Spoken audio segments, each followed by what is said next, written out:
My mother encouraged us to make our heaven here on earth. I think she could have written the books. So we were raised in freedom, growth, and joy.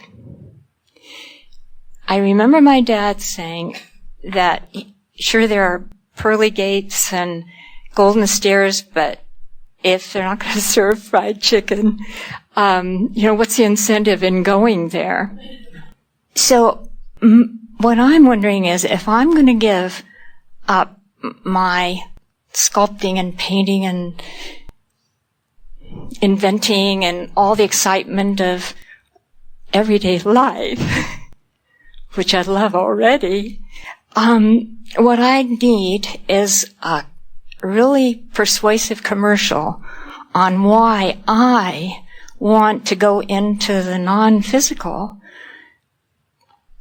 Because it seems I can, like you said about death, you persuade me that should be a good episode, that should be a good adventure, but I can have La La Land bliss right here. Well, what makes you think that part of you is not already non-physically focused? In other words, do you think it's either or? No, I feel that focus. But you think the non-physical part of you is not having as much fun as the physical part of you? I'm wondering if you're having as much fun as I am. I'd like to know more about you. Let us put it to you this way. We are the fun you're having.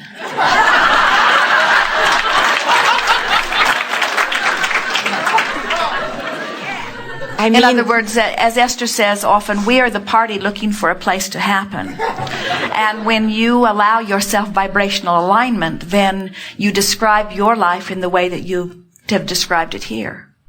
It's adventurous, it's sumptuous, it's sensuous, it's delicious. In other words, very often it's fun to hear you, because often physical friends think of non-physical as the place that they have been promised will be so much better than here. And it is refreshing to hear you speak so highly of your physical experience that you're not sure that the non-physical could possibly be having as much wonderful experience as you are. And what that says to us is you are so often in vibrational alignment with who you are that you're allowing the broader part of you to experience this life experience through you. And never worry that the focus, when you withdraw your focus from this physical experience, your ability to experience your joyous life will be even more poignant than you are able to interpret it or articulate it here. So when you are in alignment with source energy and you are experiencing this leading edge place where you have the knowledge, as you have described, that well-being abounds, and you are not worried about the salvation of your soul because you understand that you are a worthy being, and you understand that you are an extension of source energy, and you have some conscious awareness of who you are and why you are here, that is the best that it gets in any environment. But we have to say to you, while you're having that best experience from your physical perspective, we are sharing that same best experience from our non-physical perspective. In other words, you're not the only one getting the best of it. We are all in this together, you see.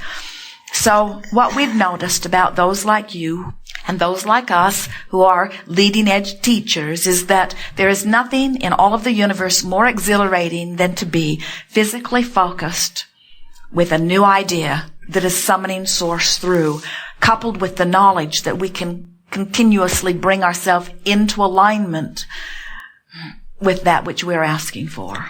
When you reemerge into non-physical, you will not lose for a moment the sensation of self-awareness. The difference for most will be you will leave behind all negative perspectives, and you will dawn with clarity your understanding of who you really are. In one fell swoop, those that you once have hated, you will love. And those who you have dramatically misunderstood, you will understand.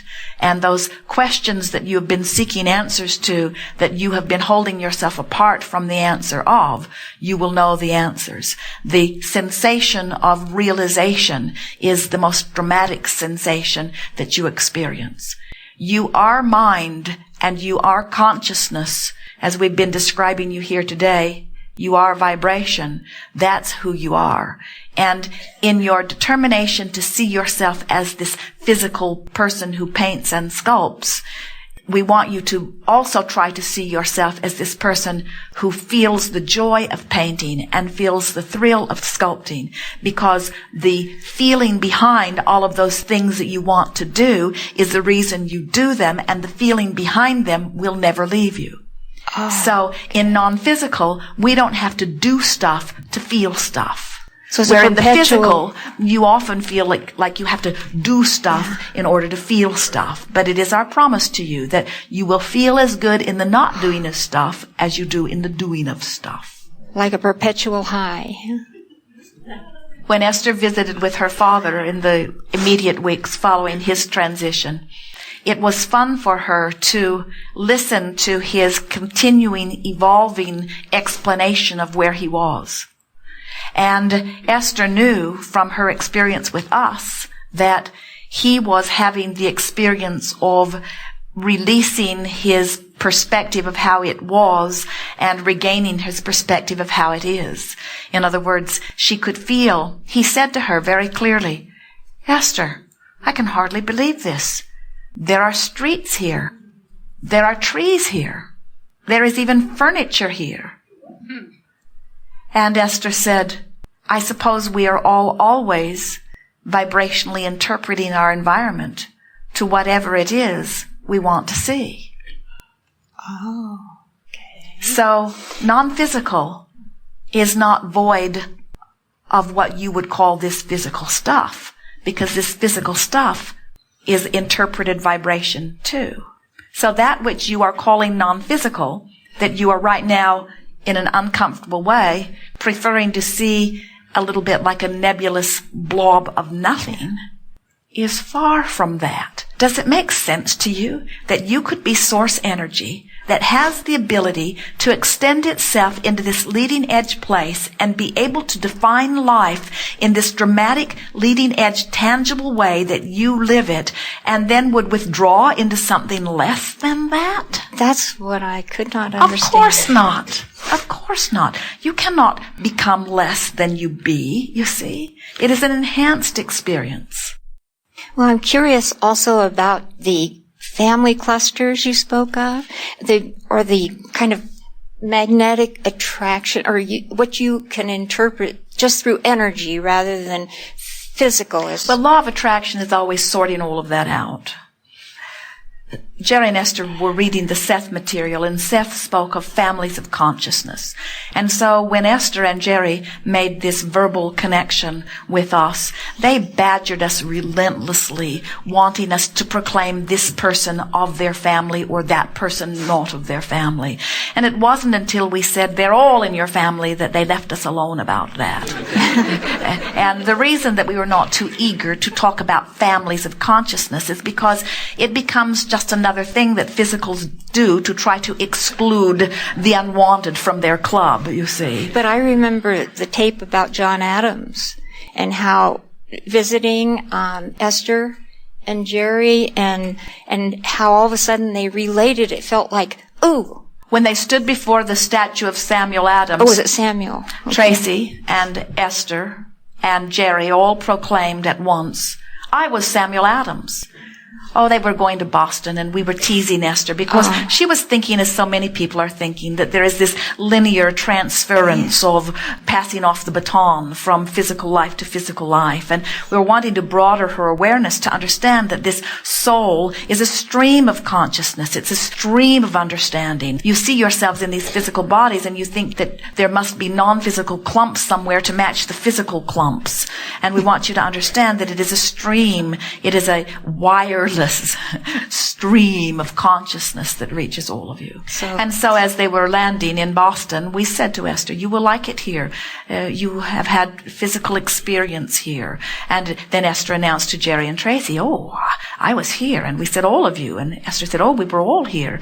And they said, well, who were we? And we said, when you stand before the statue that is you, you will know. Now they are very excited. Oh, we were famous. There are statues for us. It was 1:00 in the morning. They dropped their things off at the hotel and began walking all over Boston, standing in front of statues. And when they stood before the statue of Samuel Adams, all of them proclaimed with one voice at one time in unison, "I was Samuel Adams." And then they all looked at each other.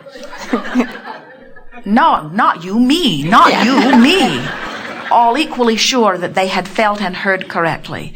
And then we said, yes, all three. The energy that now is recognized in the three of you was at that time in that one. How can that be? How can we all be assigned the same clump of flesh? And we say, because you do not understand consciousness. You do not understand non-physical intent. Then you come into a physical body, and then you worry, what would it be like for the non-physical spirit of me if I did not have this one physical body? And we say, there are plenty of physical bodies through which you can explore and dream and imagine and create and love and live, you see. I guess I've heard a lot of, like, trials and tribulation. I think, how come I lucked out from the beginning? I mean, I really think I chose well. We think they all did. Okay. And it's those like you that are wanting to run around making comparisons between your life and everybody else's that makes everybody question about where they're just playing with you. It's wonderful that you love your life. But from non-physical perspective, sometimes physical friends will say to us, Abraham, I've been in this body and it's been great, or it's not been so great. But they often will say, when I leave, I'm not coming back, so tell anyone who needs to know. And we say, we will carry your message. And then we say, fortunately, you do not make those decisions from your physical perspective, but from this broader non-physical perspective that understands the value in coming forth in the dramatic variety. Are we sometimes kind of given a shove to come back, or is it that implies assertion? There is not any of that. You come out of wanting. You come out of vibrational desire. Okay. And it's often interesting as we see you, and sometimes you've worked your way into living a wonderful life. And often you say, I'm not sure I want to start over again. And we say, we're sure you do. You say, no, you must be thinking of someone else. I'm sure that I'm really not wanting to start over again. And we say, oh, from non-physical perspective, we adore the newness. We adore the new insights. We adore the new ways of looking at things. We adore another opportunity to have another experience with the guidance system that always keeps us in alignment with who we are. And we know there are a lot of physical beings that have managed to get themselves pretty well disconnected from their awareness of their connection to source energy. But even out of all of that comes powerful contrasting desire that is part of what makes the world go round, you see. Do we surprise you? Is there such a thing as that? It's hard to surprise us because as you launch your rockets of desires incrementally, bit by bit, emotional experience by emotional experience, we are aware of every amendment to every desire in the incremental fashion in which it is offered. And not only do we feel it as it swells and builds and is offered singularly and then is recognized collectively, but we are aware of the way law of attraction then plays on it and the unfolding of it. And so we have advanced awareness of where things are going long before they begin to manifest. So your manifestations never surprise us because we have been riding the rockets of your dreams. That's why your manifestations do occur in the way they do. In other words, the non-physical part of you is carrying the rocket. It's all part of the continuing the creative process, you see. Physical man wants to describe an entity such as God as the one who creates the earth. And we want to say to you, yes, this earth was thought into being from non-physical perspective, and if man wants to call that consciousness God, that is all well and good. But we want to say that the consciousness of man as he specifically walks upon the earth and has his experiences are contributing to the evolution and the continuation of the earth experience far more than the thoughts that were originally set into motion which caused it to be created to begin with. In other words, you cannot separate separate earth from heaven, and you cannot separate God from you, and you cannot separate the physical part of you from the non-physical part of you. We are all in this together. But when you attempt separation of any kind, it is noted to you through the degrees of negative emotion that you feel, which are your indicators of resistance.